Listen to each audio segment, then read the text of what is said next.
Hello guys, welcome to my channel. Today we are going to see how to fix your Windows license will expire soon error in Windows 10 or Windows 11. Let's fix it guys. Go to search menu and type cmd. Right click on the command prompt and select run as administrator and select yes.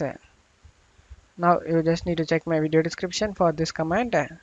What is the purpose of this command?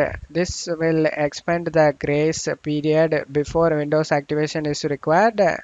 The second thing, reset the licensing status of the machine, useful in testing environments. You just need to just copy it and paste it here. Tap the bar, right click, eject and paste it. After pasting it, you will be get the message guys that says the command was successful. You will need to restart your computer for the changes take effect. After getting the message, click on OK. I need to say the important notes guys. First, this command will be limited usage.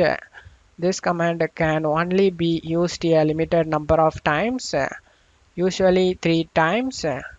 The second thing, activation grace period. This reset the activation grace period, typically extending it by 30 days. The third thing, this is not a permanent solution.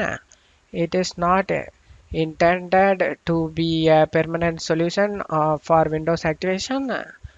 You should eventually activate Windows with a valid product key guys. Just to close it off here and restart your PC. After restarting your PC, your problem should be fixed guys. I hope this video helped you guys. If the video helped you, don't forget to leave a like guys. You can also subscribe me and support me guys. Thank you.